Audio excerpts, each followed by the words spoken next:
right, if I could have everyone's attention, please, for a few minutes. So I've prepared BlueJ with the bank account and the bank account tester as they were at the beginning of the assignment. I'm going to skip the first few steps. I'm just going to compile the tester right now, and I'm getting this error here that there is no end of month method, and that's because there wasn't one yet. So I have to add it in. Let me do that.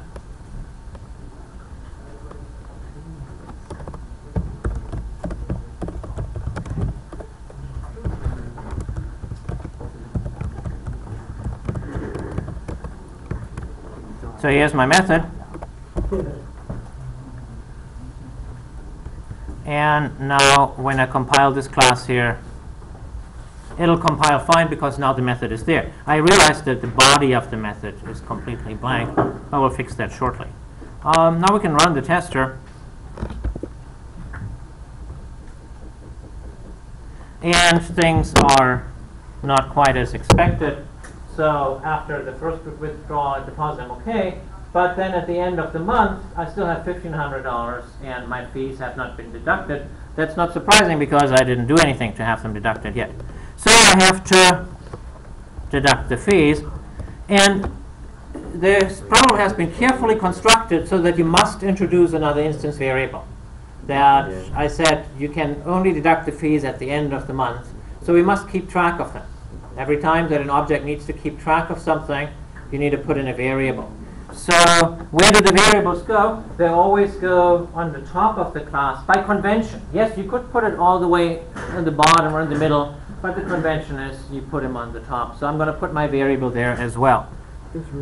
And so it's private. All instance variables are private. So I want to count the fees.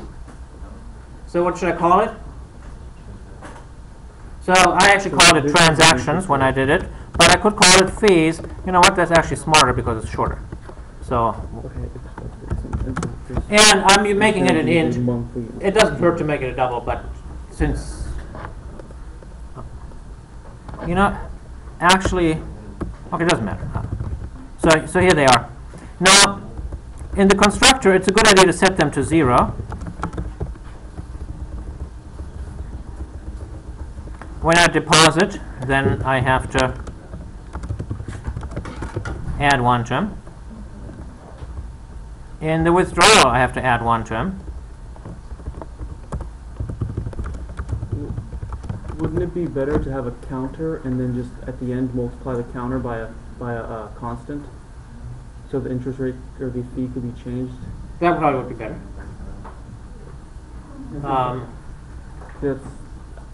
This way it kind of seems like you'd have to do a lot to change it. That's a good point. So he said, what if the fee goes up by $2? So I'd be better off having a variable for the fee. I would take that as a friendly amendment if I had more time to fix it. But no, you're absolutely right. So now I'm going to run it.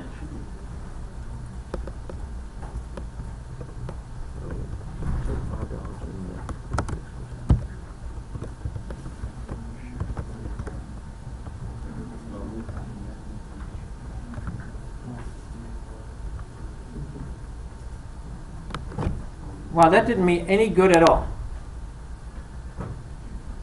What did I do wrong? Yeah, I never subtracted the fees from the balance. I kept on counting and counting, but I never actually deducted them. So let me deduct them. That would be in this previously empty end of month method. What is it? Balance equals balance minus fees. Notice, by the way, that over here I did it the more long-winded way. Instead of just saying balance equals balance minus account, I put the new balance in a variable, and then I assigned it. That's just a longer way of achieving what we had in the shorter form on the board. So here, in the interest of time, I'm going to use the shorter form. All right, so let's compile that.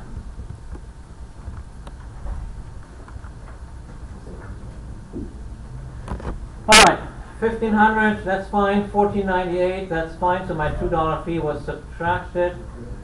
But something went wrong after the second month. Now my balance is 1994 and the expected value was 1996. What happened?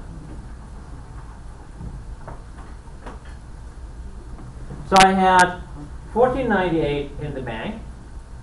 I added 1,000 and subtracted 500, so that should have gotten me to 1998. 2 transactions. And then it was supposed to now charge $2, one for each transaction, but it actually charged $4.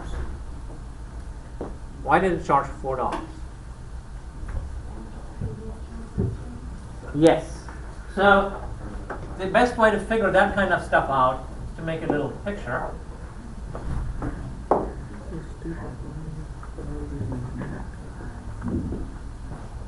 do we need to move? If the fee count's greater than 0, it's clearly going to be good. Oh, because if we give it a negative number, it wants to give us 0. Okay. Kind of what you're saying. Okay. So what we'll do is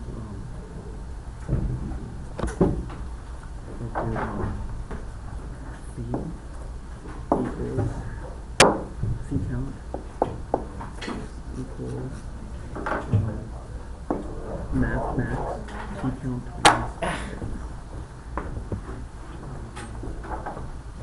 and that way fee count less than 0, it's going to pop out 0, but if fee count less than minus 5. Make a little table here where we have the balance and the fees. Balance started with 0, fee started with 0. Can someone quickly read me the tester? What was the first line of the tester? Deposit. It was deposit 2,000. Thank you. Okay. Withdrawal 500. And that should get us 1,500. Okay. And then that. Yeah. Then it was deposit. No, that must sorry, end of month. End of month. And that gives us 1,498. Okay. Next. And then deposit 1,000. Withdrawal 500.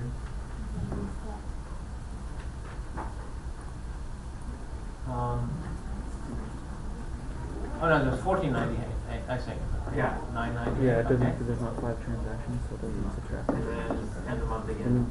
me do this like 6 times. Maybe it was 2498. My math is no good. Okay, and then 1990. Okay, and so what's my problem? If there's been 4 transactions, the count. Yeah, why are there 4 transactions? 3,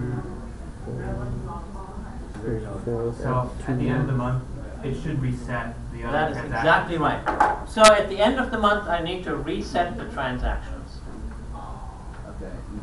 And so then everything will be fine, because then it'll be 1 and 2 again. But what I've just shown you here is a very useful debugging tool.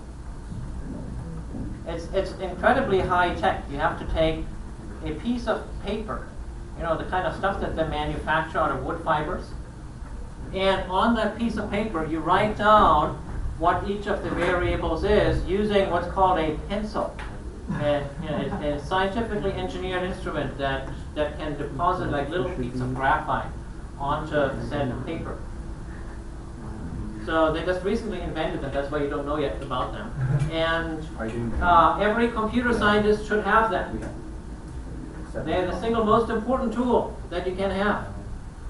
And so on Thursday, I fully expect that every one of you has what these gentlemen here have. Here, look at this. Yeah, they must have just recently got it on eBay.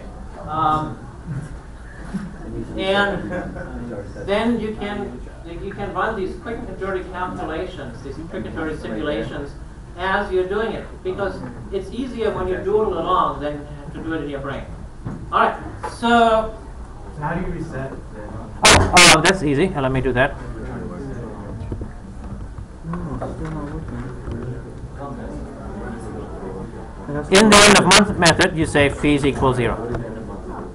Transaction fee? Yeah, okay. And then it'll set it to 0, right? And you put it after. It's a good idea to put it after, because otherwise it'll subtract the 0. Yes. All right.